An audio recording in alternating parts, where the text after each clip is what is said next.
Everyone laughed when he covered his roof with old kitchen sinks. In the winter of 1982, at -22 degrees, the laughter stopped. When the blizzard ended, his house was the only one that looked exactly the same. In the winter of 1982, before the snow made headlines and before roads disappeared under white silence, the house already stood out. Not because it was large or new, but because it looked wrong. On a quiet edge of town, where roofs were meant to be flat or sharply pitched and covered in shingles or tin, this one shimmered strangely in daylight. Hundreds of old kitchen sinks covered the roof, flipped upside down, bolted tight, overlapping like metal scales. In the morning sun they caught light unevenly, dull silver against the pale sky. People slowed their trucks when they passed. Some laughed. Some shook their heads. Most assumed the same thing, that winter would finish what common sense had not. The man who built it didn't explain himself. He was known as quiet, not unfriendly, just uninterested in arguing with people who had already decided he was wrong. He worked odd jobs, salvaged scrap, hauled things others threw away. The sinks came from demolitions, closed diners, schools that had been renovated. Perfectly good steel, heavy in the hands, curved in a way that felt deliberate. While others saw junk, he saw shape. While others saw waste, he saw weight. When the roof went on, the jokes became louder. Children pointed. Adults made comments just loud enough for him to hear. They called it the sink house. Some said snow would pack into the bowls and tear the roof apart. Others said the wind would get under the edges and peel the whole thing off like foil. A few were certain the metal would turn the house into an icebox. No one could remember seeing anything like it before, and in a town that respected tradition, that alone was enough to mark it as a mistake. Winter in that region was never gentle, but 1982 had a tension to it even before the first major snowfall. Old-timers talked about pressure systems and the way the air felt heavy and dry at the same time. Animals grew restless. The sky had a sharper blue, the kind that usually comes before something breaks. By late December, temperatures were already dropping lower than usual, and forecasts spoke of a long system moving in, slow and stubborn. As December turned into January, the man finished sealing the roof. Each sink was bolted through wood and insulation, layered so no seam lined up with the next. There were no flat stretches. Every surface curved or sloped, forcing water and snow to move instead of sit. Beneath the metal was packed insulation, salvaged boards, and a tight ceiling kept low on purpose. The house wasn't built to impress. It was built to survive. Neighbors finished their own winter preparations in more familiar ways. Extra firewood stacked by doors, plastic over windows. Roofs checked for loose panels. No one checked the sink house. They assumed nature would do that for them. The first snow came quietly, late one night, thin and dry. By morning, rooftops were dusted evenly, including the sink roof, which looked almost normal under the white layer. That day, someone joked that it already looked buried. By evening, the snow was falling harder, flakes thick and heavy, driven sideways by wind that cut between buildings and found every crack it could. The temperature dropped fast, sliding past zero and continuing down. Over the next 2 days, the town began to change shape. Snow piled against doors, roads narrowed, plows struggled to keep up. Roofs carried weight they weren't designed for, snow settling into corners and flat stretches, pressing down slowly, silently. Inside houses, heaters worked harder. Wood stoves burned constantly. The sound of wind became a constant presence, rattling, whistling, pushing. People noticed the sink roof again, not because it was failing, but because it wasn't. Snow didn't sit the same way on it. Instead of forming a thick, even blanket, it slid off in sections, falling to the ground in soft crashes that left curved metal exposed beneath. Ice didn't grip. Wind didn't lift the edges. The roof didn't groan or sag. It simply stayed where it was. By the third day, the temperature dropped to -22 degrees. The air burned to breathe. Vehicles stopped starting, pipes froze. In some homes, ceilings creaked under the strain, wood bending under snow that refused to move. A barn on the far side of town collapsed overnight. No one was hurt, but the sound carried through the cold, a sharp crack followed by silence. The sink house stood unchanged. No lights flashed. No one climbed onto the roof to shovel. There was no sign of panic. Smoke rose steadily from the chimney, thin and controlled. Inside, the man went about his routine, conserving heat, listening to the wind move over metal that refused to give it purchase.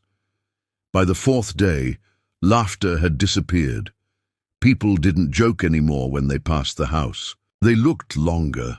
Some slowed down. A few stopped and stared, trying to understand what they were seeing. The roof everyone had mocked wasn't proving itself through noise or drama. It was proving itself through stillness. Winter hadn't finished yet. The worst was still coming, but already something had shifted. The house made of sinks hadn't collapsed, hadn't leaked, hadn't been torn apart by wind or buried by snow. It had simply endured. And in a winter that was beginning to take things away from everyone else, that quiet endurance was starting to matter. The man had never planned to convince anyone. Long before the first sink was lifted onto the roof, he already knew how people would react. Unfamiliar materials always looked wrong at first, especially in a place where winter punished mistakes quickly and without apology. But he wasn't building for approval, he was building for cold. Money decided the beginning of the design. New shingles, proper metal sheets, treated lumber, those were options for people with savings. He had none. What he did have was time, patience, and access to what others threw away. When he first noticed the sinks behind a closed school cafeteria, stacked in a pile and rusting slowly, he didn't see kitchens. He saw curves. Every basin dipped inward, every edge flared just enough to overlap another. When turned upside down, each one became a shallow dome. He understood something most people didn't think about until it was too late. Snow doesn't destroy roofs because it's cold. It destroys them because it sits still. Flat surfaces collect weight. Straight lines give the wind leverage. Corners become traps where ice locks in place and refuses to move. The sinks had none of that. Their shapes were already doing the work before the weather even arrived. Each sink went up heavy in the hands, cold even in summer. He bolted them down through thick boards, sealing every edge. The overlap mattered. Water could never find a straight path inside. Wind had nothing to lift. Air pockets formed naturally beneath the metal, trapped between steel and insulation, slowing the transfer of cold. It wasn't elegant engineering, but it was honest. Physics didn't care how strange it looked. The roof wasn't the only part people misunderstood. The house itself was low and compact, almost pressed into the ground. The ceiling inside sat lower than most men were used to, but that was intentional. Heat, rises, and wasted space was a luxury winter couldn't afford. Windows were small and placed carefully, not for views, but for light at the right time of day. The walls were thicker than they needed to be in summer, layered with salvage material packed tight to stop air from moving. When the blizzard locked the town in place, those decisions began to show their value. While others fought drafts and listened to heaters cycle endlessly, the sink house held its temperature with stubborn consistency. The metal roof, so feared for its cold, acted like armor instead of a weakness. It blocked wind completely, and once the interior warmed, it stayed that way. The cold pressed from outside, but it had no direct path in. Outside, snow continued to fall in waves. It filled valleys, buried fences, erased tracks within minutes. On most roofs, it piled up, compressing itself layer by layer, turning from powder to weight. On the sink roof it behaved differently. Snow slid, broke loose, and fell away in chunks, never staying long enough to become a burden. Ice tried to form, but curved steel offered nothing to cling to. By the fifth day, people began to understand that something unusual was happening. Homes built with proper materials were struggling. Structures that looked right were failing quietly, while the one that looked wrong refused to change at all. The contrast was uncomfortable.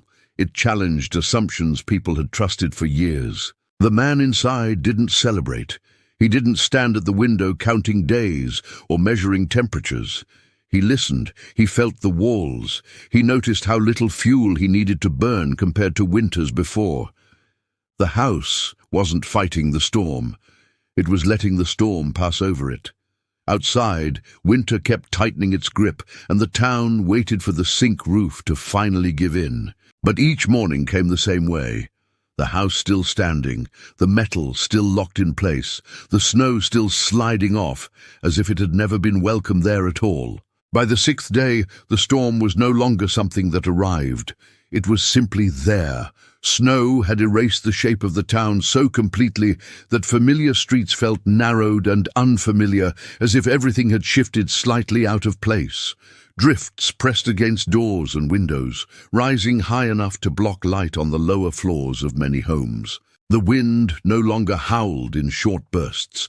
It moved constantly, a steady pressure that leaned against buildings and never let go. Temperatures stayed locked at -22 degrees, dipping lower at night, the kind of cold that stripped sound from the air. Engines refused to turn over, batteries died quietly. Even footsteps sounded dull, absorbed by layers of snow that no longer felt soft, but heavy, packed and unforgiving. In that cold, small failures became dangerous ones. A cracked window, a roof seam that opened just enough, a heater that shut down for an hour too long. Across town, roofs began to show stress. Flat sections sagged almost imperceptibly at first, then more noticeably as snow continued to settle and compress itself into solid weight. People climbed ladders when they could, shoveling until their arms burned and their breath froze to their scarves. Some gave up after only minutes, forced back inside by wind that stung exposed skin raw. The sound of snow sliding off a roof was no longer reassuring. It was followed by the deeper, slower groan of wood, adjusting to pressure it had never been designed to hold. The sink roof behaved differently, and by now that difference was impossible to ignore. Snow fell on it the same way it fell everywhere else, but it refused to stay. The curved steel turned accumulation into movement. As drifts thickened, gravity took over, pulling slabs of snow down and away, dumping them harmlessly at the base of the house. There were no long stretches for weight to build, no corners where ice could lock in place and add strain day after day. The roof never bent. It never sighed. It remained silent. Inside, the house felt sealed off from the chaos outside. The air was still, dense in a comforting way. The walls didn't breathe cold, the way thin construction often did in extreme weather. Heat lingered low, held where it was needed instead of rising uselessly into empty space. The man moved slowly, deliberately, conserving energy, keeping routines simple. He fed the stove just enough to maintain warmth, not enough to waste fuel. He knew storms like this didn't end quickly, and panic burned resources faster than cold ever could. On the seventh day, the first major collapse happened close enough to be heard. A sharp crack echoed through the frozen air, followed by a deep, final thud as a large outbuilding gave way under the weight of accumulated snow. No fire, no explosion, just gravity finally winning. Later, another structure failed, then another. Barns went first, then older sheds, then sections of homes that had survived decades of normal winters without complaint. The town shifted into a different mode of thinking. Survival replaced comfort. People gathered in the strongest houses, abandoning rooms they could no longer heat. Some families moved in together, sleeping close to conserve warmth. Others burned furniture when firewood ran low. The storm had become a test no one expected to take, and it was exposing weaknesses that had been invisible before. Through it all, the sink house remained unchanged. Smoke continued to rise from its chimney in a thin, steady line. Not the frantic plume of a stove pushed too hard, but the calm signal of controlled heat. The roof shed snow repeatedly, rhythmically, as if responding to the storm on its own terms. Wind slid across metal that gave it no edges to catch. Ice failed to form in places where it could matter. People began to walk past it intentionally now, not out of mockery, but out of curiosity. They stood at a distance, hands buried deep in pockets, studying the roof the way one studies a puzzle that suddenly matters. Some noticed how the sinks overlapped, how water paths were broken again and again before they could reach the structure beneath. Others noticed how low the house sat, how little surface area it offered to the wind. It wasn't one trick that kept it standing. It was a collection of small, stubborn decisions. Inside, the man listened to the storm without fear. He could hear snow sliding, wind pressing, the occasional distant crack of something failing elsewhere. None of it reached him directly. The house absorbed it, redirected it, let it pass. The cold still existed, but it had been slowed, filtered, turned into something manageable. By the 8th night, power was out across large parts of the town. Darkness settled early and stayed. In many houses, temperatures dropped dangerously low once heaters shut down. People layered clothing, shared blankets, watched their breath fog the air indoors. The storm had stripped modern life down to its most basic needs: shelter, warmth, time. The sink house did not change. Its temperature dropped only slightly, held in place by insulation, compact design, and a roof that refused to become a burden. There was no emergency. No moment where survival balanced on a thin edge. The house had been built for exactly this, and now it was doing what it was meant to do. By the 9th day, the storm finally began to weaken. Snow still fell, but lighter now, the wind losing its constant pressure. The damage, however, was already done. Structures had failed, supplies were depleted, people were exhausted. And still, the sink roof stood as it had on the first day of the storm, unchanged, unbent, and quietly proving that winter did not always destroy what looked strange. Sometimes it destroyed what refused to adapt. When the storm finally loosened its grip, it didn't end all at once. The wind softened first, dropping from a constant pressure to scattered gusts that moved snow without purpose. The sky cleared slowly, revealing a pale winter sun that felt distant and weak, as if it had no intention of helping.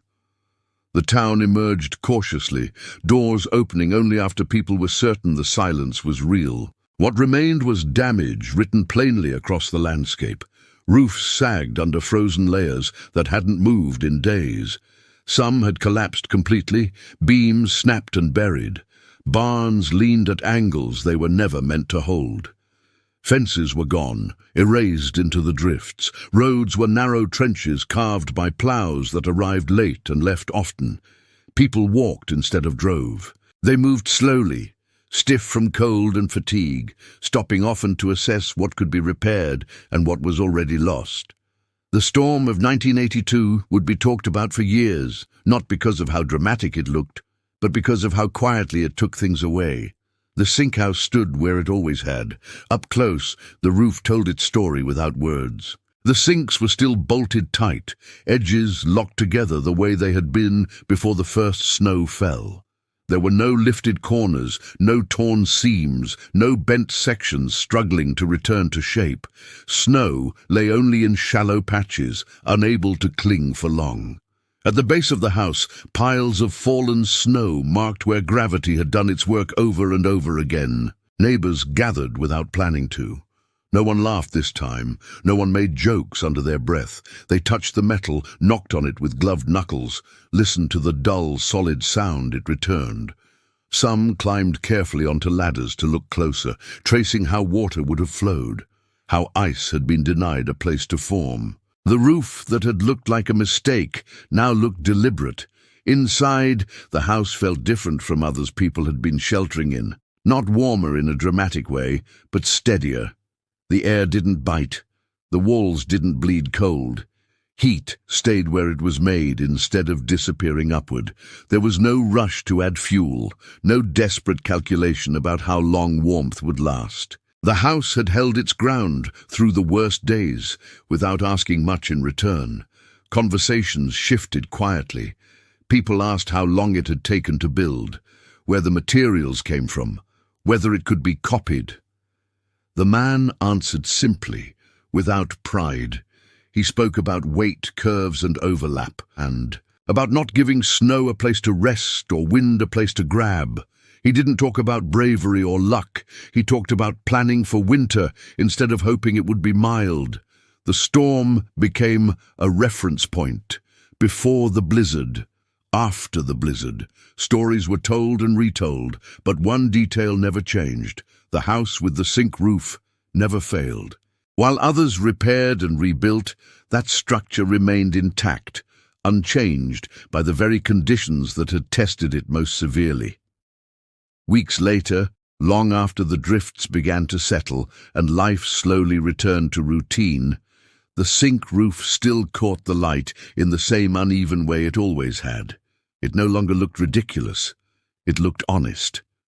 People passing by didn't slow to laugh anymore. They slowed to look, to remember what winter had taught them. The house hadn't won a battle against nature. It hadn't conquered the storm or stood defiantly against it. It had simply respected the rules. Winter never bends. Shape matters, weight matters, movement matters.